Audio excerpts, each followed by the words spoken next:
काल भिजत घातलेली मटकीला आहे ना छान मस्त अशी मोड आलेली होते, पण अगोदर यांना म्हटलेलं पाण्यात सोडून ठेवते, तोपर्यंत ना पोळ्या करून घेते.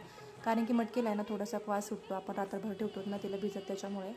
तर अगोदर त्याच्यामध्ये पाणी टाकून ठेवलं आणि नंतर यांना म्हटलं चला ते ना तोपर्यंत पोळ्या करून घेऊयात.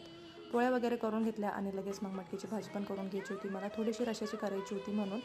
तर अगोदर कढईमध्ये तेल टाकून घेतलं, जिरे, मोहरी, कढीपत्ता आणि कट केलेला कांदा टाकून घेतलेला होता आणि मटकी आहे ना छान अशी घोळून घेतलेली होती, कारण की त्याच्यामध्ये ना खाली खडे वगैरे असतात आणि बिना भिजलेली मटकी पण असते, एक दोन अशी कुच्चर म्हणतो आपण त्याला, ते पण असते, त्याच्यामुळे छान अशी घोळून घ्यायची मटकी. नंतर सगळे मसाले वगैरे काढून घेतलेले होते आणि छान मस्त परतून घेतलं हे सगळं आणि त्याच्यामध्ये गरम पाणी टाकून आहे ना छान अशी भाजी तयार करून घेतलेली होती. आता हिला ना थोड्या वेळ उकळून द्यायचं आणि नंतर त्याच्यामध्ये ना शेंगदाण्याचा कूट टाकून घ्यायचा आणि छान मस्त थोड्या वेळ अजून उकळून द्यायची, भाजी मस्त होते. तर मला करून घ्यायची होती देवपूजा, कारण की 4-5 दिवस झाले पूजा केलेली नव्हती आणि हे गटाचं जे नारळ होतं ना ते ना पूर्ण असं खराब झालेलं होतं. आपल्याकडे भेटतात तसे नारळ, काही इकडे भेटत नाही, त्याच्यामुळे त्याची जी वरची शेंडी होती ना ती पूर्ण अशी सडल्यासारखी झालेली होती.